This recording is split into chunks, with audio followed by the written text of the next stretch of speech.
Cette liste d'écoute musicale vous est présentée par Radio-Canada Audio.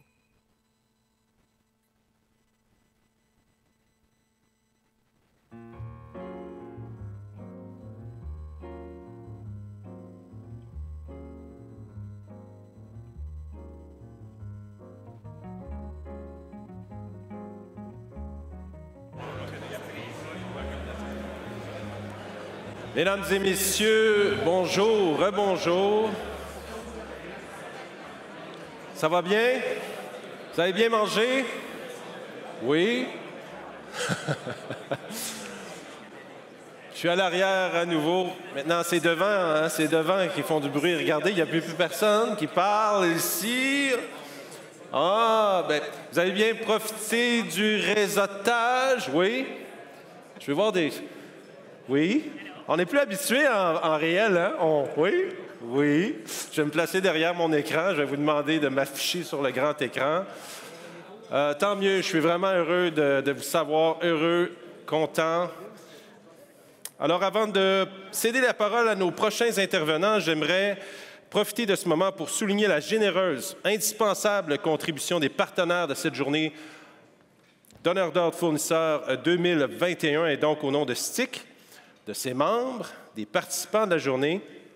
J'aimerais remercier tout d'abord nos partenaires publics, Développement économique Canada pour les régions du Québec et le ministère de l'Économie et de l'Innovation.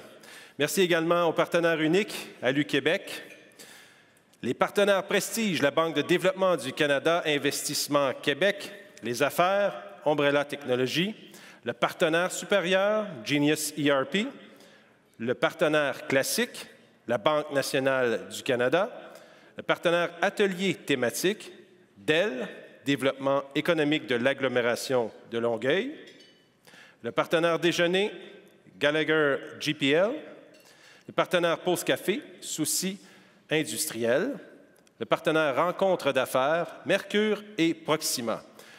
Merci à tous d'être partenaires de cette 15e édition de la Journée d'honneur d'ordre de fournisseurs de STIC. On peut les applaudir.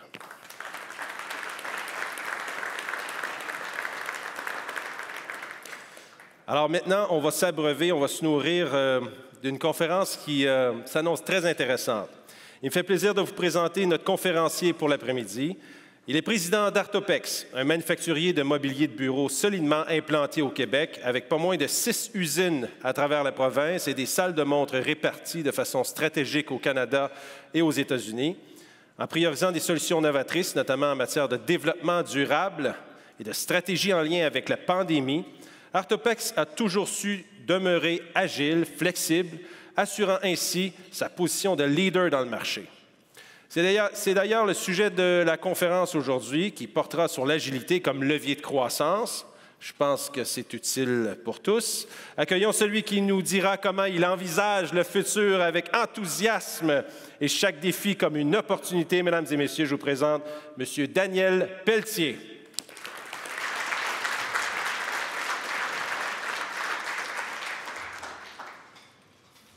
M. Pelletier, à vous la scène. Il faut dire qu'ils m'ont mis la barre assez haute en partant. J'espère que vous allez être indulgents un peu parce que 2 ans sans parler à une foule aussi importante que celle que j'ai devant moi. Richard me disait tout à l'heure, tu sais, Daniel, normalement, on est 400, là, on est 250. Je me disais, dans le fond, c'est pas si pire. Tu sais, 250, c'est quand même pas mal. Quand c'est toi qui es en avant, c'est une autre paire de manches. Fait que je vais essayer parce que je suis chronométré, puis j'ai pas beaucoup de temps pour faire ma présentation. J'ai quand même pas mal de contenu. Le but de la présentation aujourd'hui, c'est de vous partager les expériences qu'on a eues dans Artopex et avant Artopex aussi. Parce qu'il faut que je dise en commençant que je ne suis pas le fondateur d'Artopex, mais l'acquéreur d'Artopex. Je vais vous expliquer un petit peu plus tard comment ça s'est passé, vous allez comprendre. J'ai vu un collègue du temps tout à l'heure, ça m'a fait plaisir de voir, M. Guy, qui est là-bas, dont on avait travaillé ensemble dans l'acquisition d'Artopex en 1993. Fait que pour vous montrer un peu l'historique de l'entreprise, le petit gars qu'il y a là, c'est pas mes fils, mais c'est moi quand j'ai parti l'entreprise en 1980. J'ai parti une entreprise qui s'appelait ProMeuble à l'époque. Il y en a peut-être dans la salle qui se souviennent de ça. ProMeuble est un manufacturier de mobilier de bureau, compétiteur Artopex dans le temps. Pas au même volume, là, parce qu'il faut dire qu'en 80, quand tu pars tout seul, tu fais pas mal à bien du monde. Fait que j'ai parti ça tranquillement. Puis ensuite, ça s'est transformé en entreprise familiale. Vous voyez sur l'écran à gauche, Maurice, mon frère, qui, à l'époque, en 1982, 2 ans après que j'ai parti en affaires, travaillait pour Xerox à l'époque comme représentant. Vous savez qu'eux autres ont les moyens d'avoir des bons formateurs côté vente. Fait que le vendredi soir, j'allais prendre mon verre de rhum avec Maurice, puis je comptais ce qui se passait dans mon entreprise. Puis à un moment donné, je dis à Maurice, on est rendu une vingtaine d'employés. La majorité de l'ouvrage qu'on avait, c'était par soumission publique. Fait que je me disais, un jour, je vais soumissionner plus haut que les autres, puis j'aurai pas d'ouvrage. Fait que je comptais ça à Maurice. Fait que Maurice, il me dit, garde, dis-moi, ça m'intéresse. Fait que là, Maurice est amené dans l'entreprise. J'ai donné des actions à Maurice. Il a commencé en 82. J'ai dessiné une ligne de meubles, de mobilier de bureau, parce que je suis dessinateur industriel de profession, pour dessiner ça, manufacturer ça, commencer à vendre ça sur la route, puis monter un volume qui était plus récurrent, des commandes qui rentraient toutes les semaines en réalité. Par la suite, on a fait ça jusqu'en 87. En 87, André est arrivé, mon frère de droite. André était directeur dans un hôpital, fait qu'une bonne formation au niveau finances puis ressources humaines. Fait qu'André s'est venu avec nous autres en 87. Puis en 87, on a fait une planification stratégique. Bien, ça ressemblait pas mal au verre qu'on prenait le vendredi soir. Dans le fond, les planifications stratégiques du temps, là, c'était pas comme aujourd'hui. Mais ça ne coûtait pas 50 000 $. Ça coûtait 2 bouteilles de rhum, puis c'était fait. Fait que dans la planification stratégique, Maurice, il disait tout le temps, tu sais, on a du mobilier à vendre parce qu'on vend du mobilier en mélamine, mais ça serait le fun d'avoir d'autres choses. Parce qu'on a déjà des clients avec nous autres. Fait que si on pourrait avoir un complément à ça, mais tout en restant dans le meuble de bureau. Fait que là, on s'est dit, ça serait intéressant d'avoir plusieurs lignes. Exemple, chaises, classeurs de métal, système, mur amovible, bureau de bois. Fait que, puis en même temps, on s'est dit, avec ça, on va être capable d'aller solliciter des donneurs d'ordre plus grands, des clients plus gros, puis être capable de faire aussi, de prendre un plancher au complet puis le meubler. Fait que c'était l'idée qu'on avait eue dans le temps. Là, on a commencé à faire des acquisitions à partir de 87 pour arriver à l'objectif. Mais ce qu'on a fait, c'est qu'on n'a pas tout réinventé. On a fait des acquisitions d'entreprises qui nous ont permis d'acquérir les connaissances des gens qui étaient là. Fait que, en réalité, la compagnie grandissait, mais grandissait beaucoup par acquisition. Jusqu'en 93. En 93, on a fait l'acquisition d'Artopex. Le petit dessin que vous voyez là, vous doutez un peu c'est qui le petit, puis l'autre au côté. En passant, le petit court encore, hein, parce que c'est pas fini l'affaire, il reste encore des choses à compléter.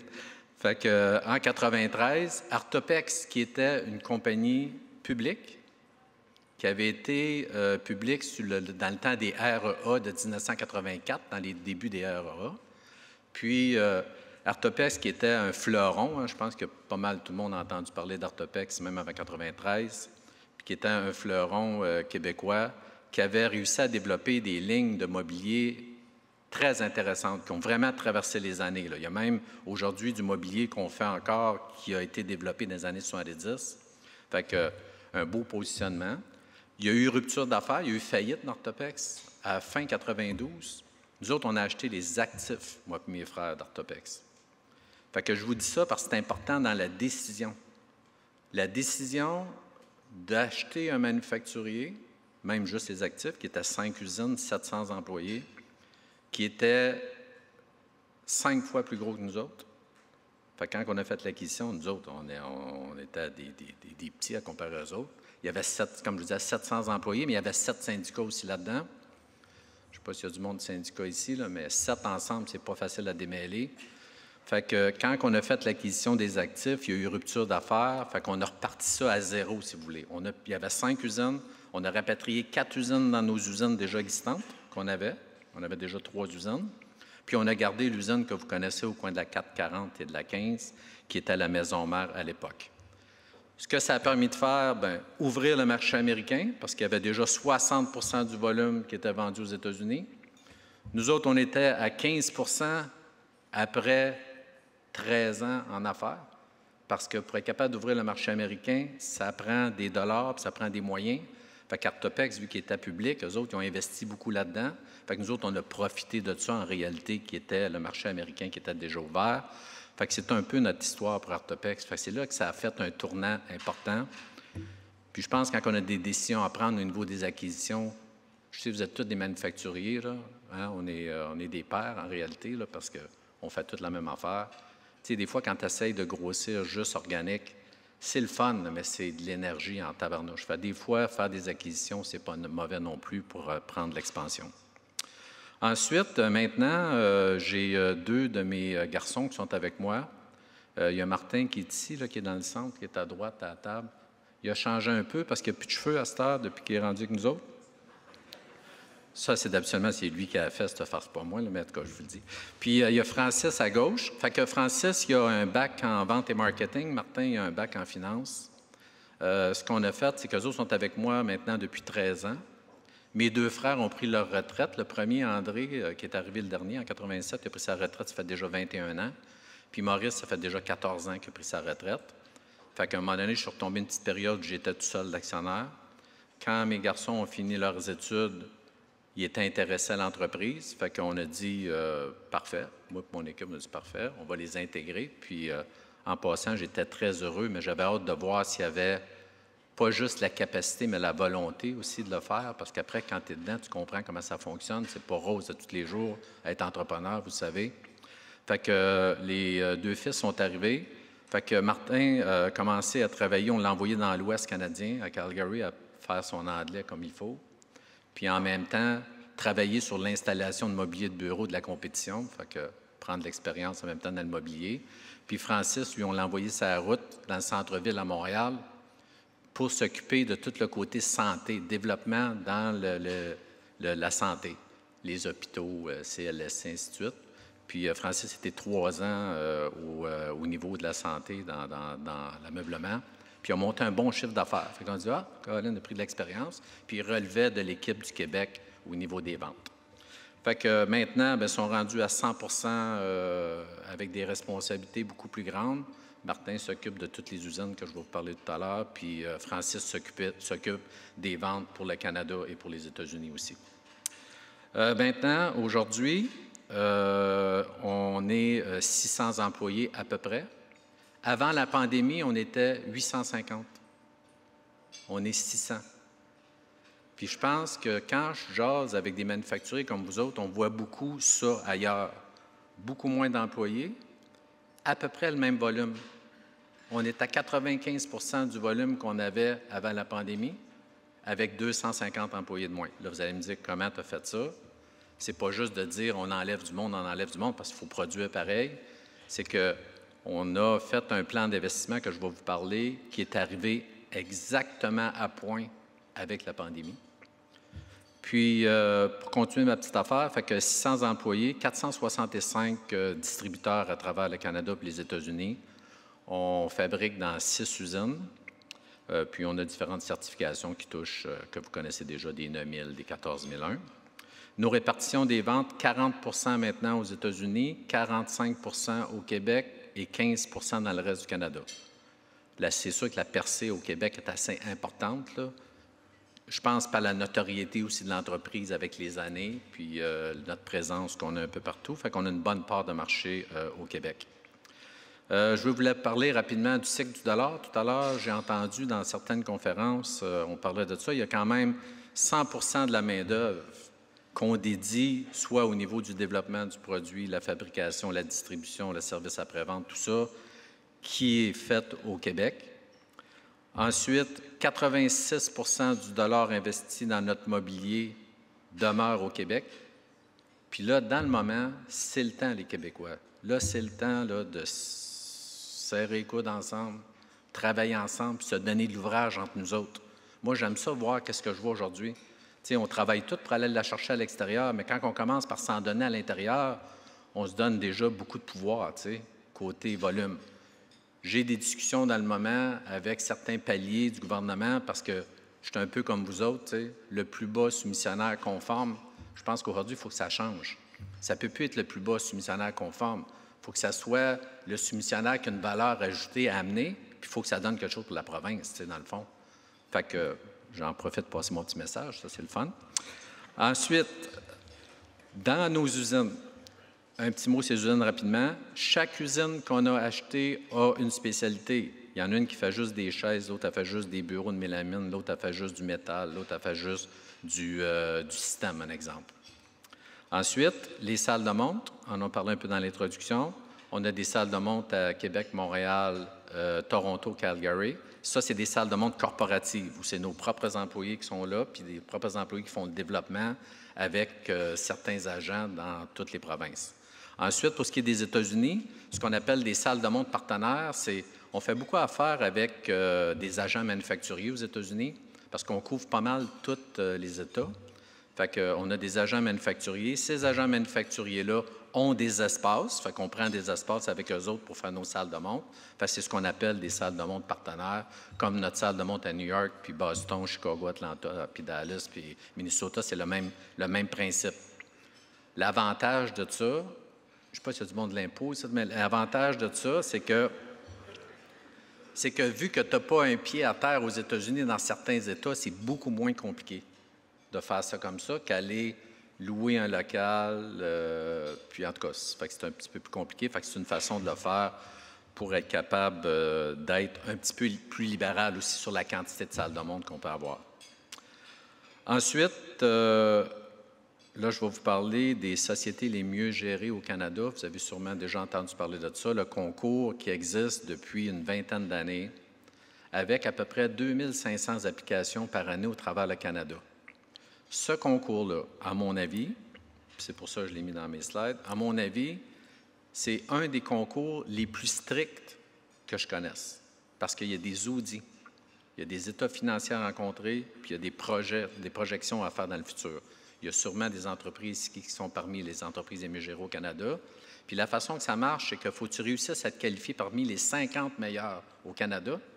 Quand tu réussis à te qualifier parmi les 50 meilleurs, à ce moment-là, pour les 5 premières années, 50, 50, 50, 50, rendu à la 6e année, ils t'amènent au niveau platine.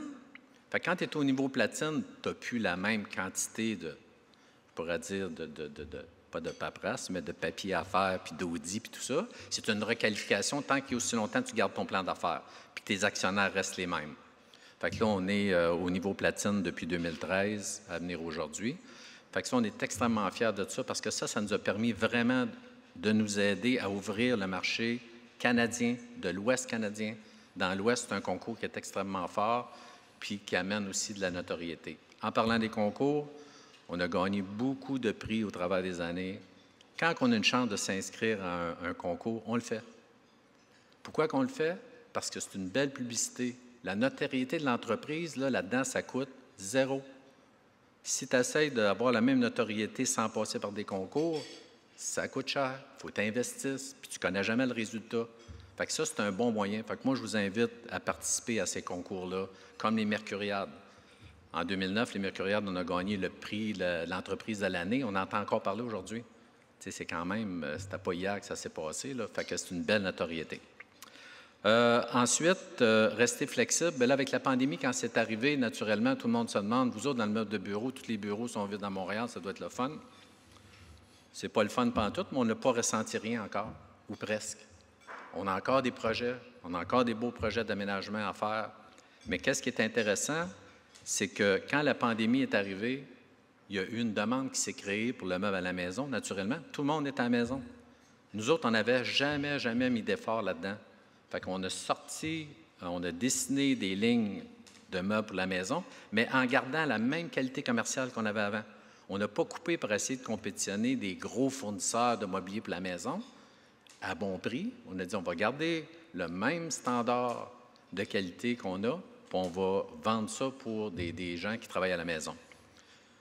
Qu'est-ce qui était bon dans notre affaire, c'est qu'on a réussi avec, un exemple, je peux le dire par ces publics, là, comme Hydro-Québec, Desjardins, qui sont des clients qui achètent chez nous. Eux autres, ils ont dit, on aimerait avoir la qualité de mobilier chez les employés qu'ils ont au travail. Exemple, des chaises. Fait que quand on a lancé le programme de chaises à 33 000 employés de Desjardins et à 26 000 employés d'Hydro-Québec, pouvez vous douter un peu comment il rentrait de chaises par semaine. Puis les chaises, ils étaient supportées aussi en partie par l'employeur. Fait que ça, c'était des programmes qui nous ont vraiment aidés. Une autre chose qu'on a fait aussi, c'est on a fait une entente, ça là, je peux en parler aussi parce qu'elle est publique, avec Devinco. Devinco, vous savez c'est qui? C'est un généraliste en construction qui fait de la construction majeure, qui a, entre autres, le 10-30. Fait qu'on a fait des représentations avec eux autres pour être capable de développer du meuble pour la maison, mais adapté aux condos qu'eux autres vendent, puis aux appartements qu'eux autres louent en réalité. Puis c'est quand même des entrepreneurs qui ont des milliers et des milliers d'appartements à chaque année. Fait qu'on a fait une entente avec eux autres, fait qu'ils offrent notre mobilier dans leur vente. Puis je peux vous dire une chose, ça génère pas mal intéressant. Entre autres, c'est eux autres qui ont le projet Maestria qui va être fait dans le centre-ville de Montréal, au quartier des spectacles, 260 étages reliés avec une passerelle. Fait qu'on est pas mal contents, on est dans le projet avec eux autres, avec ça. Fait que c'est des nouvelles façons de faire, mais qui permettent de garder du volume pour continuer à grandir. Ensuite, rapidement, dans l'importation et les achats qu'on fait. Ça concerne beaucoup le monde qui est ici, parce que la plupart du monde qui sont ici, c'est pour être capable de vendre, puis les donneurs d'ordre, c'est pour acheter aussi. Fait que ça va vraiment là-dedans, c'est que 70 de nos achats sont au Québec. Ça, on travaille bien fort à garder ça, parce que ça serait facile d'en avoir juste 40, puis à meilleur prix. Je peux vous le dire, ça serait facile. Mais ce qu'on fait, on s'associe avec des fournisseurs qui deviennent des partenaires. Le fournisseur, il t'aide parce que lui, il faut qu'il te fournisse, il faut qu'il garde du stock, il faut qu'il y ait des échanges, il faut qu'il développe son produit. Ça, là, il n'y a rien de mieux que ça. Quand tu peux avoir moins de fournisseurs, mais plus intégrés, c'est le secret. 70 qu'on a réussi à atteindre de nos achats au Québec. Il reste quand même 5,2 dans le reste du Canada, 9,5 aux États-Unis, qui est souvent des composantes électriques à cause des normes électriques américaines. Quand tu arrives pour vendre du mobilier à New York ou en Californie, c'est pas la même affaire. Fait qu'on est obligé d'avoir notre approvisionnement d'électricité aux États-Unis. 15,3 à l'international, vous doutez un peu c'est quoi? L'Asie, Malaisie, puis un peu d'Europe. L'Asie, dans le moment, on est après monter un programme pour rapatrier certaines productions de composantes. On ne fait pas de meubles en Asie, nous autres. On achète des roulettes, des bases, des mécanismes, des coulisseaux, des poignées. Ça existe quasiment un peu ailleurs. Fait qu'on est tous rendus en Asie. Mais il y a certaines composantes qu'on veut rapatrier, dont d'ailleurs on a présenté un projet dans le moment à Investissement Québec, justement, Mme Pelsonneau, Investissement Québec, et la BDC aussi, qui nous ont supportés dans un projet qui s'en vient de rapatriement de production de l'extérieur. C'est un projet assez important, c'est un projet d'une 40aine de millions d'investissements, mais qui va nous permettre de ramener des composantes. Puis notre chiffre de 70 devrait monter normalement aux alentours de 75-76 d'acquisition au Québec. Ensuite, côté environnemental, on a parlé un petit peu tout à l'heure. Environnemental, ce qu'on a fait, c'est qu'à partir de 2010, il y avait beaucoup plus de soumissions publiques qui étaient faites avec, on demandait de déposer un rapport environnemental. On a commencé à monter des rapports environnementaux. Puis là, on s'est dit à un moment donné, au lieu d'avoir n'importe quoi, 85 pages de toutes sortes d'affaires, on va cibler une affaire en particulier, puis on a ciblé notre objectif 2 fois plus de production avec la même quantité d'énergie. Fait qu'on a lancé ça en 2010. Toute l'organisation travaille dans le même sens. En 21, 11 ans après qu'on a lancé le programme, 80 de l'objectif atteint. Comment qu'on a fait ça? Modernisation, des nouveaux équipements moins énergivores, des salles de peinture avec l'entrée et la sortie des fours infrarouges, je ne sais pas si j'ai le bon nom, mais en tout cas, fait que qui consomment moins. Aussi, comme à Laval, on a installé un mur solaire de 300 pieds de long qui réchauffe l'air pour les échangeurs d'air à l'intérieur de l'usine. Puis aussi, il ne faut pas oublier que c'est subventionné en partie. Hein? Fait que si tu vas faire des projets actuellement avec Hydro-Québec, c'est subventionné en partie, puis les paybacks sont bons. Fait qu'on était dans ce sens-là, puis on a réussi à avoir les résultats qu'on a aujourd'hui. Ensuite, ça, c'est mon 2/6. Lors d'une planification stratégique, pas la même que je faisais avec mes frères au début, mais celle que je fais maintenant, qui ne coûte pas le même prix que je vous parlais, parce que c'est une autre affaire. On se disait, c'est quel objectif qu'on pourrait fixer que le monde facile à comprendre pour notre organisation. Fait qu'il y en a un de mes collègues qui dit on devrait faire le 2 par 6. Premièrement, 2 par 6, c'est en bois, puis ça va bien avec le mobilier. Fait que 2 par 6, c'est-à-dire 2 fois 6, 2 par 6, 2 fois 6 égale 12. 12 si tu as une augmentation de chiffre d'affaires de 12 par année pendant 6 ans, tu doubles ton chiffre d'affaires. Fait qu'on est parti là-dessus pour doubler notre chiffre d'affaires, 2 par 6. Malheureusement, à cause de la pandémie, on n'est pas exactement ce qu'on aurait imaginé. On est peut-être plus dans le 2 par 4 que le 2 par 6, mais c'est pour vous donner une idée que des images claires pour le monde, c'est super bon. Pas des affaires compliquées. Quand c'est trop compliqué, ils oublient. Investissement 4.0, je vous en parle aussi rapidement. On a investi 30 millions dans nos usines. Puis, entre autres, à la maison mère, on a complètement automatisé l'usine de fabrication de mobilier en mélamine. Ensuite, on a pris une partie du 30 millions. On a fait des améliorations locatives parce que pour recevoir des équipements, il faut changer des choses à l'intérieur des bâtiments. Puis aussi, on avait passé, on a décidé d'implanter un nouveau ERP. Ça, il ne conseille pas trop en même temps de tout ça, là, mais on l'a fait. Là, on a passé au travers, je suis content. Fait que, on a fait ça, on a commencé à penser à notre projet en 2016. On a commencé le projet à donner des commandes en 2017-2018 pour les équipements. On a terminé le projet en 2020. Fait qu'on est rendu à 4 ans. Là. Ça prend 4 ans, un projet comme ça. Puis aujourd'hui, les livraisons sur les équipements dans notre secteur d'activité et dans le vote, j'en suis sûr, souvent c'est 1 an, 1 an et demi. Fait que quand il y a des projets d'investissement à faire, c'est important de prendre les décisions rapidement. En plus, on a une aide extraordinaire. Investissement Québec, BDC qui sont là, qui peuvent nous supporter. Puis je vous dis, là, ils ont fait des affaires assez incroyables. Il faut que je rende l'appareil un peu à Mme Pinsonneau, mais incroyable, c'est que la rapidité avec laquelle ils te reviennent. Tu sais, parce que des fois, le projet il reste à sa glace, tu n'avais pas le droit de rien faire tant que tu n'as pas de réponse. Prendre 1 an et demi sans avoir une réponse, bien là, tu n'avances plus. Tant que là, il y a de l'ouverture. Fait que là, c'est le temps. Si vous en avez des projets, c'est le temps. Il faut aller vite parce que les livraisons ne rapetisseront pas, j'ai l'impression, pour un bon bout de temps avec la pénurie de main-d'œuvre. En passant, le programme, il devrait être fait différemment. Il ne devrait pas être axé sur la création de main-d'œuvre parce que même si on veut créer de la main-d'œuvre, on n'est pas capable. Ça ne serait pas non plus dans la diminution de main-d'œuvre, mais ça serait au moins dans le remplacement de certains postes parce que tu veux tout garder ton monde. Je pense que si ça serait axé là-dessus, on aurait encore beaucoup plus de projets à faire que des projets qui sont axés sur la création de main-d'œuvre. Ensuite, modernisation du siège social. Le temps file vite. J'avais un petit film court, juste vous montrer un petit peu qu'est-ce qu'on a fait. On a le temps? OK, là, c'est pas moi qui le pars, mais c'est technique. OK. Avec l'investissement qu'on vient de faire, on va être les premiers en Amérique du Nord à avoir ce genre de technologie-là qui va nous permettre d'atteindre des niveaux supérieurs au niveau des quantités produites, aussi la qualité du produit, puis la flexibilité du produit.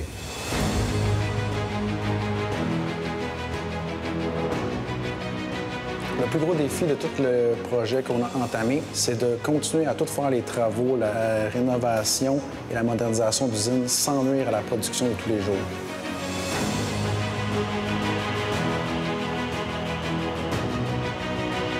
Décréter un investissement de 30 millions qui va être au niveau de la rénovation de la maison mère et des équipements dans les usines.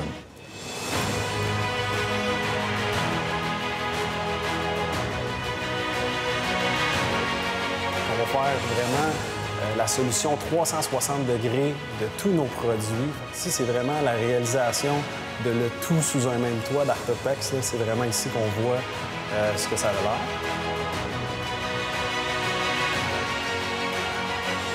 Tu arrives au bureau, tu regardes ce que c'est devenu, le siège social d'Artopex. Pour nous, c'est vraiment la réalisation d'un rêve.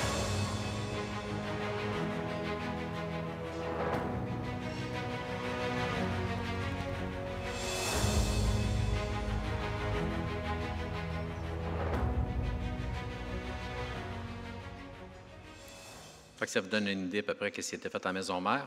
Puis je peux vous dire qu'avec ça, là, c'est une attraction incroyable pour la clientèle. Parce que la clientèle, quand ils viennent chez vous, là, puis qu'ils voient que tes investissements sont là, que tes équipements sont à la fine pointe, on dirait qu'à un moment donné, l'ouvrage rentre plus facilement tout seul. Fait que je vous conseille d'aller dans ce sens-là. On a fait aussi un investissement assez majeur à l'usine de Sherbrooke, pour ceux qui sont de la région de Sherbrooke, au coin de Portland, puis industriel. L'usine d'Orthopex est là. On a construit un entrepôt de 30 000 pieds carrés, mais 60 pieds de hauteur en dessous des trosses. Puis, on a complètement automatisé l'usine. Ce qu'on a fait avec cet entrepôt, c'est-à-dire, avec ça, ce qu'on a fait, c'est qu'on s'est donné 6 000 emplacements palettes, 58 pouces par 58 pouces par 58 pouces, complètement automatisés. Puis ça nous permet d'être capable de sortir notre matière première plus rapidement, puis d'être capable de gérer la matière première beaucoup plus efficacement, parce qu'on a exactement le décompte de toute la matière première qu'on a dans l'entrepôt.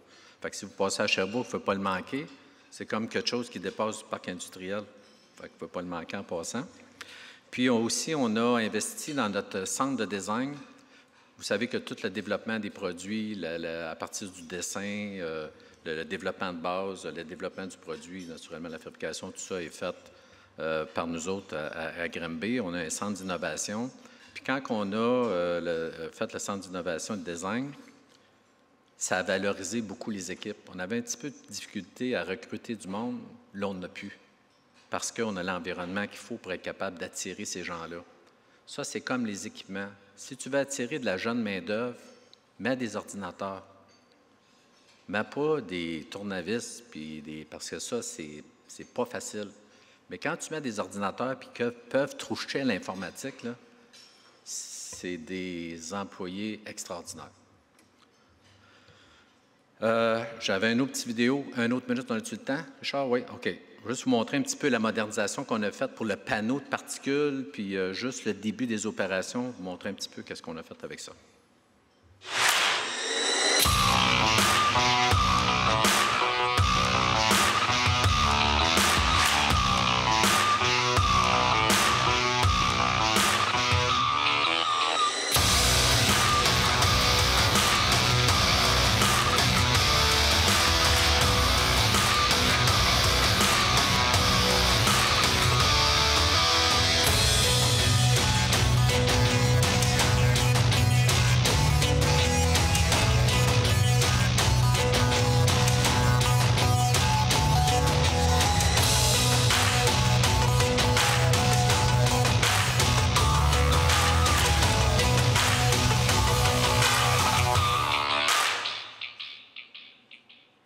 Avec ce genre d'équipement-là, sur un quart de travail de jour, un exemple, on avait besoin de 17 personnes par quart de travail pour cette section-là du machinage. Maintenant, on opère ça avec 3 personnes sur 3 chiffres.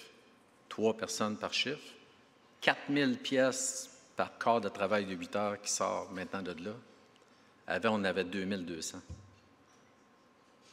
La chance qu'on a de faire affaire avec des manufacturiers qui sont déjà dans ce secteur. Ce n'est pas des machines qu'on invente, nous autres, qu'on implante, parce que ça, c'est tellement long que ça ne finit plus.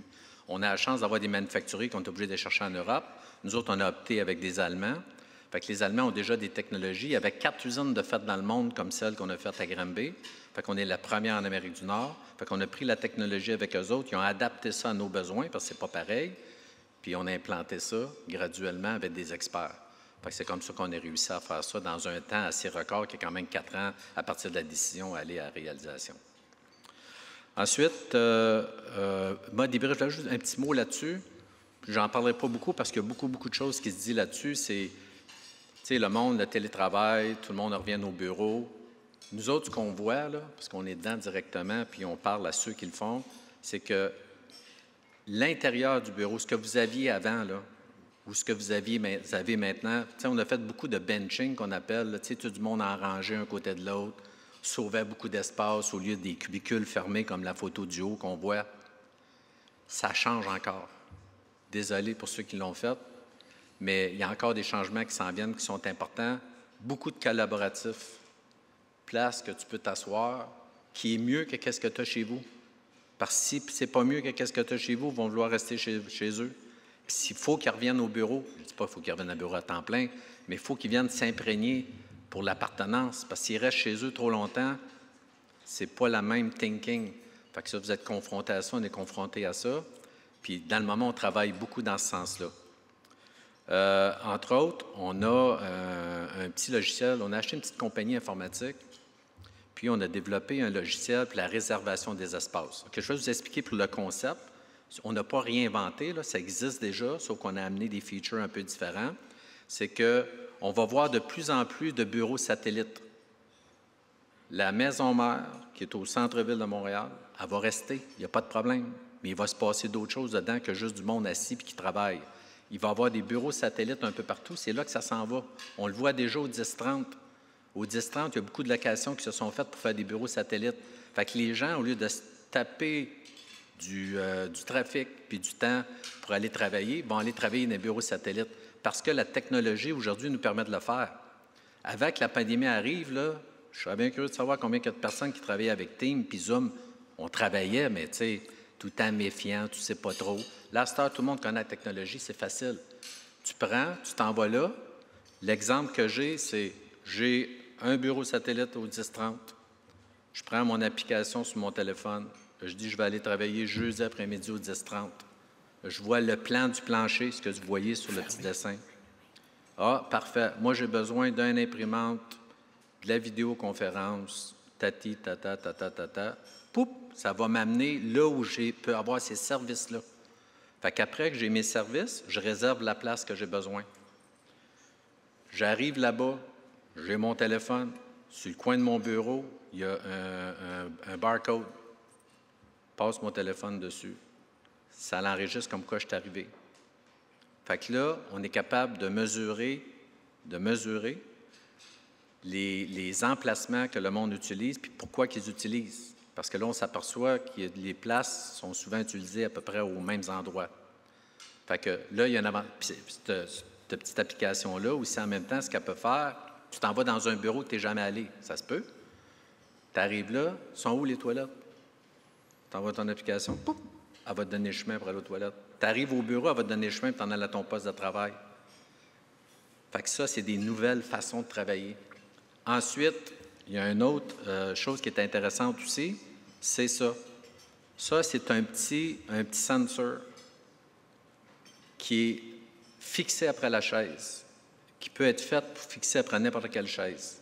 C'est sûr, c'est mieux celle d'Artopex, ça fonctionne mieux, là, mais vous mettez ça après votre chaise, puis tu peux mettre ça après un bureau aussi. Ça fonctionne avec la vibration.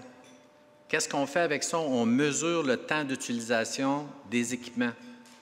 Tu es capable de savoir la chaise est utilisée à 20 à 30 On ne veut pas savoir qui est assis dessus, ce n'est pas le but. Ce n'est pas de savoir qu'un tel est arrivé à telle heure, parti à telle heure. Ce n'est pas ça qui est le but. Le but, c'est l'utilisation de ton bureau pour être capable de faire tes aménagements d'une façon intelligente pour être capable d'optimiser l'espace. Comme tu vas t'apercevoir que tes salles de conférence de 14 personnes sont pas mal moins utilisées qu'ils l'étaient auparavant. Peut-être mieux de faire 2 salles de conférence de 7 personnes. Fait que c'est un peu dans ce sens-là. Fait que c'est là, s'en va vers des nouvelles technologies qui vont nous permettre, naturellement, nous autres, dans le mobilier de bureau, d'arriver avec des idées différentes puis des concepts différents. OK, je finis avec ma dernière slide. Le timing est bon. Je vois Richard qui me fait signe. Fait que 3 points importants. Suivi de l'évolution des tendances, là, puis la rétention des talents. Vous savez comment ça fonctionne de ce temps-ci. Il faut mettre plus d'efforts que jamais sur notre personnel parce qu'on va tout se le faire voler.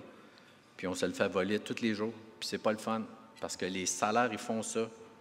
Le coût de la vie, il fait ça. Puis tout à l'heure, l'inflation, ça va faire mal. Fait que faut garder notre monde heureux. Pas juste avec de l'argent, avec ce qu'on est capable de leur donner. Des investissements massifs en technologie, vous en avez parlé. C'est extrêmement important. Il faut aller là. Il faut robotiser. Quand vous allez visiter en Europe des usines, là, des petites usines, là, pas des grosses usines, complètement automatiques. Moi, je me demandais comment ça se fait qu'ils investissent autant d'argent là-dedans.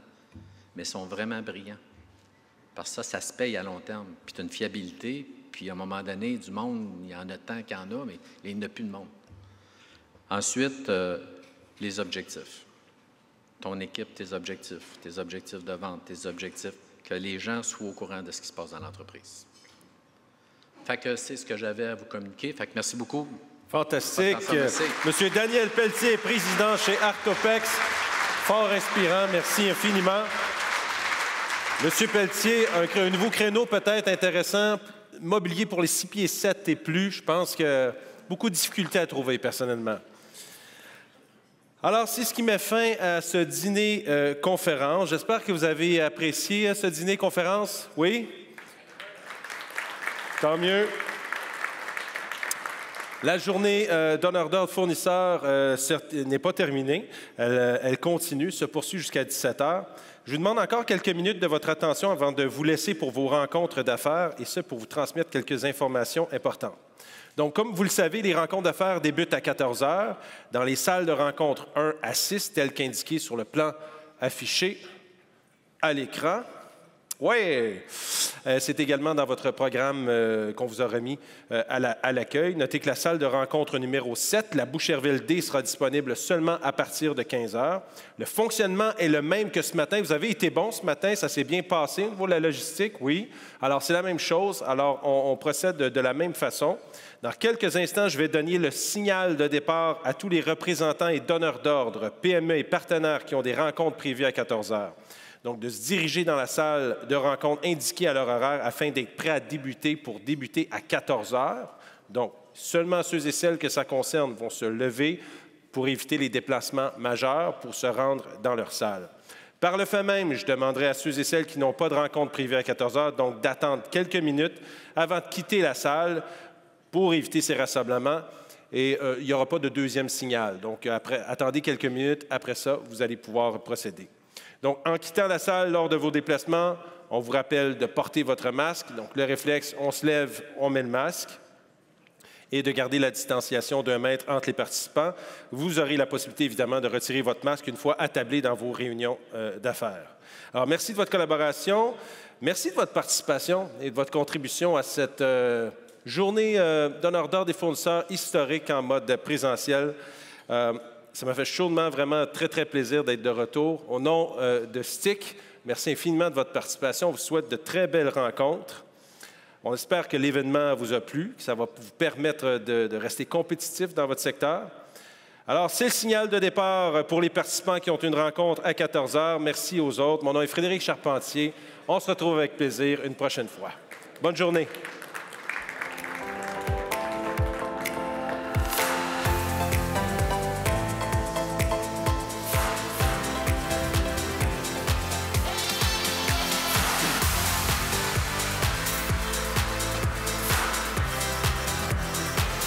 C'est bon? 1, 1.